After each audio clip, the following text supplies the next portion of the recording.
Hello and welcome back to the Dune Minute Podcast, your place to dive deep minute by minute into the cinematic adaptation of Frank Herbert's world of Dune. As always, I am one of your hosts, Zach. And I'm John. And we are back for minute 102 to 103. We are midway through this week of episodes. I think this one's going to be probably the longer one of the week. Okay.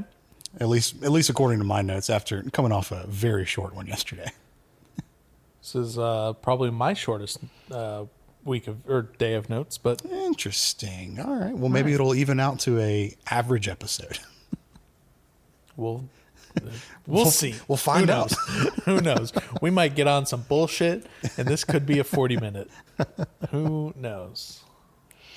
So we are picking up in media somni in the middle of this dream. That's what the God, you fucking nerd. Jesus Christ. Mr. Latin, is that correct? Bro, I haven't fucking thought about Latin in 15 years. That's what the English to Latin translator that I pulled up said. So if it's wrong, let me know, I guess. Blame the internet. We are in the middle of Paul's dream. Chani is we're just coming off her looking at this explosion in horror. And it does I don't think we mentioned this yesterday, but it did this really cool little dolly zoom into her face. Yeah. It's a very, very horror movie type of shot. It was not a lens zoom. No. This is the camera getting closer to your face. And it is something they do a lot. A lot when people are looking on in astonishment or horror. Sometimes it's a little bit quicker than this, but it is a very classic camera technique that I love. I really like. Yeah. And it is different than the Ken Burns zoom in on the picture kind of thing. But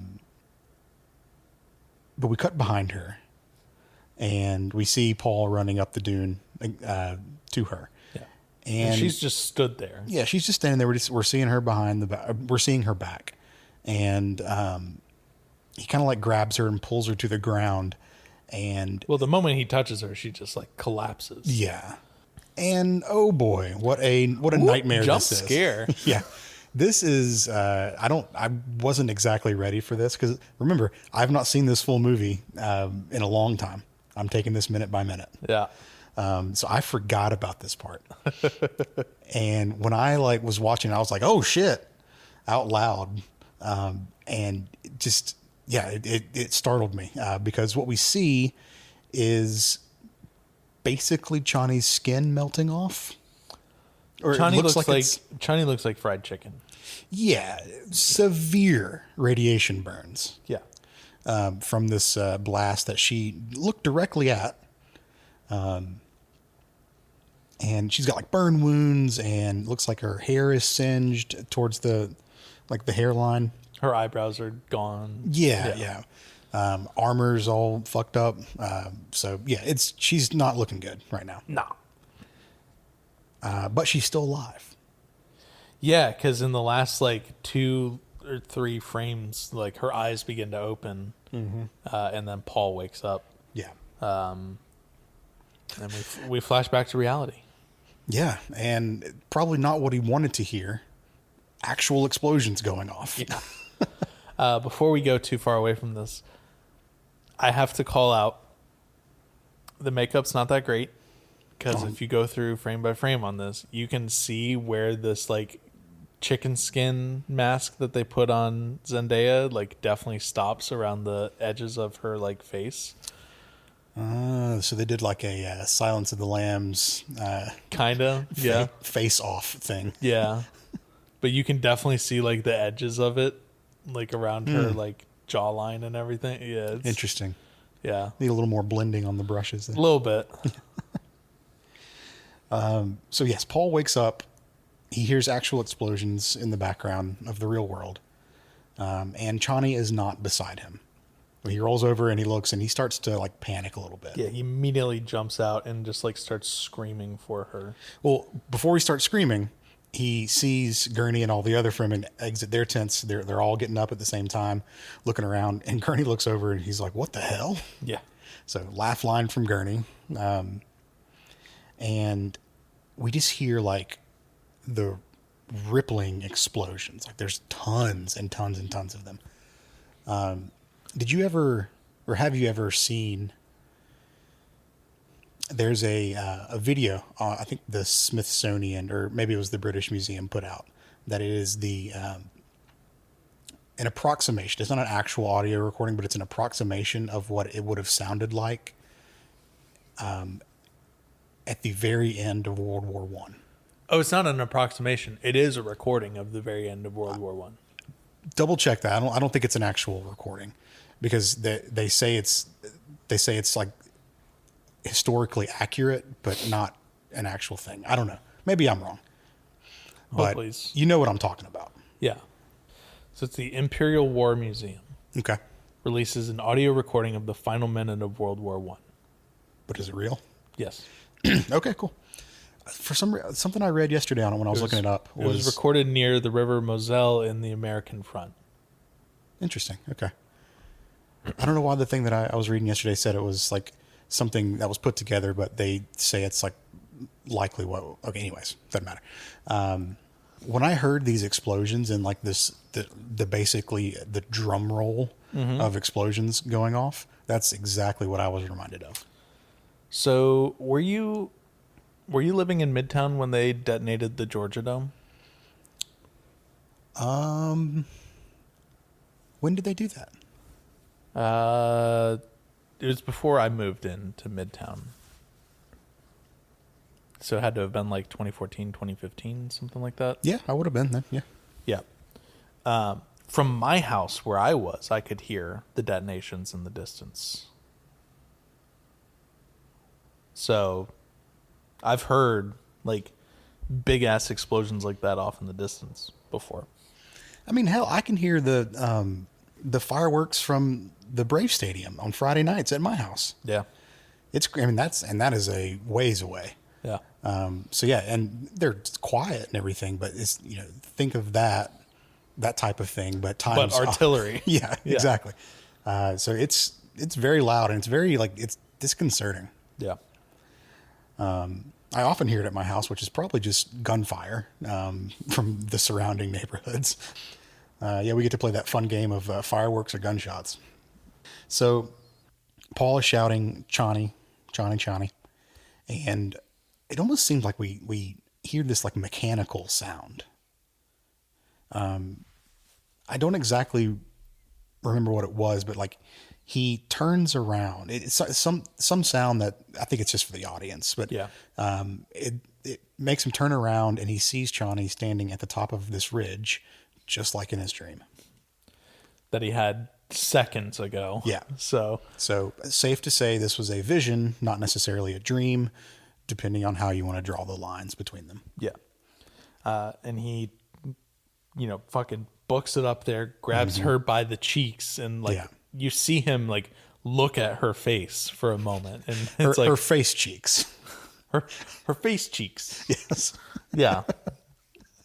He doesn't run up and just grab her ass. I don't know. You never know. Oh my God. Depending on which party's worried it's damaged, I guess. All right.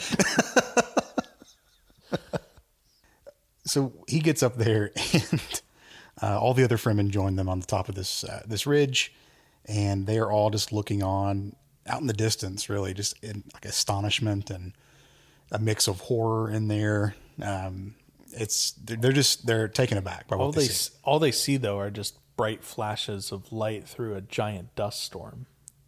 Yeah. They can't see like directly what's being hit, but they know based on where they are what the target is. Mm-hmm. And Siege Tabor is getting just fucking destroyed. Yeah. Yeah, it's nonstop. Paul tells the audience what everyone else is thinking. Siege Tabor, except he says Tabra, Siege Tabra. And I hate the way that they pronounce it. Chani buries her face in Paul's chest as she starts to cry. And then we cut to the actual barrage. Yeah. And this is getting just obliterated. So these Harkonnen ships that we were talking about a couple weeks ago during the like military parade where they were flying in that, formation and everything. Yeah. We see one of those and it's hovering like, I don't know, 20, 30 meters above the mountain. And it's just fucking going at it like nonstop barrage of missiles. And like you can see the like melted rock just like splashing everywhere. Yeah. This laying waste to what looks like just the side of the mountain, but we know that it is, it's the siege where everyone is inside. But point blank range, there's no shields here. This is just classic, old school, fuck them up. Yeah. No longer millions of sieges. Well, one less today. And I mean, and this thing is like, this is not just like missile. This is dozens of missiles per second. Yeah. That are being fired from the side of this ship. It's like the old in the age of like sail, the broad ships where they'd have like 5, 6, 7 layers of cannons. Cannons on these giant warships, and it's just Yeah, I mean that's exactly what this is. I think it's what it's supposed to emulate here. Yeah. So it's crazy, but we don't get a whole lot of it because the minute ends right here, right in the after like 2 or 3 seconds of us seeing this barrage. Yeah. So the only thing that I'll say about the books for this episode is we hear tales of this. So Fade and Raban are kind of as a side quest in the book. They're just like sent off to go raid sieges. I have to imagine that, well, I mean, we will see a little bit of that later on in the movie, but I have to imagine this is what they were doing out there. Yeah. They'd find a siege, they'd just lay waste to it, go to the next one kind of thing. I say that because a storyline that is missing from the movie is the storyline of Leto II the First. Yeah. And okay. Since we're talking about it, this is one of the things that like really irks me because I feel like that's such a pivotal moment for like Paul's anger being reignited. And yes, they show that Paul in the movie here like cares very much about the siege and all of the people inside of it and everything, but like the death of his firstborn son is like what really fucking gets him going. Yeah. And we just don't have that at all. No. But if we had the proper time skip and we had this, but I wonder if it is just a matter of the movie's rating. What do you mean? Can you kill a baby in a PG-13 movie? Babe, we can do whatever we want. I think you're allowed one. You're allowed. It's like the F word. You're allowed. You can either say fuck or you can kill a baby. I don't think that's right. No, it's not right. I'm making a joke. I was gonna say. I'm like, pretty sure the MPAA has 2 different things to consider there. Nope, that's actually the only things they look for. Oh, okay. No, well, so I say that I bring up Leto the First, because We hardly knew you. And well, even in the books, we hardly knew him. Yeah. And I feel comfortable talking about this because this is also a storyline that is nixed from the movie. Yeah. When Alia is confronting the Baron at the end of the movie, we learn that they captured her. So the Emperor captured her during one of these raids that Fade and Raban was doing. That same raid happened to be the raid that killed Leto II the First. And we learned about his death in a very funny, but basically throwaway line from Alia, where she says, yes, I allowed myself to be captured because I really didn't want to be around when my brother learned that you killed his kid. That's pretty much what she says. Yeah. Which is one funny, but that's how you're going to tell us that the kid died, Frank? Yeah. Come on, man. It got me thinking, like, as I was writing these notes, I was like, I know that Leto the First died Yeah. in the books, but I was like, I really don't remember how. So I had to go look for it, and I remembered. I was like, oh no, we don't really know how. It's just one sentence. The sci-fi miniseries actually digs in a little more on the death of Leto the First, but they do, and they have Raban killing him in Yeah. the miniseries, I believe, which is something they made up for the show. Sure. Well, we'll talk about more Yeah. of that when we talk about the sci-fi miniseries. But Sure. But yeah, I don't know. This was, canonically, this attack was where Paul's kid died. yeah, I'm thinking that they exclude, like, now that I'm actually thinking about it, I think they excluded the whole Leto the First thing to appease the MPAA and maintain the PG-13 rating, because spoilers for later on, but we get shots of a kid. This is for tomorrow's episode, but we're here talking about it now. We get shots of a kid who's like bloodied and like just kind of in a like shock daze. Yeah. But he's not hurt. So I think Right. like, yeah. Could be. Yeah. Cowards. Give us a rated R Dune. I want to see a rated R Dune. A rated R Dune would actually be really cool, I think. Yeah. So they're fine with slitting throats on screen and absolute stabbings and all that kind of stuff, but It's adult on adult violence, yeah, an off-screen death of a child is too much. I guess. I don't know. Yeah. Anyways, well, I mean, the Leto the First storyline being cut. I mean, yes, I agree with you that it is what is supposed to reignite Paul's anger towards the Emperor and kind of get him back on track. Yeah. In the movies, they have Gurney do that. They have Gurney come back into his life and then get him back on Yeah. the path for vengeance. Well, Gurney kind of starts that in the books, but He extent- doesn't stop it. not to the extent that he does in Denis movies. Right. Yeah. Cool. Yeah, that's all I wanted to say. That's all. That's my book notes, and that's pretty much the book notes for the week. Alrighty. Well, I think we call it there, and then we come back tomorrow so we can continue talking about this bloodied kid walking through in a, shocked daze. Yeah. So, as always, you can find the Dune Minute online. We are on Blue Sky at duneminute.com, and you can email duneminute@gmail.com if you'd like to get in touch with us.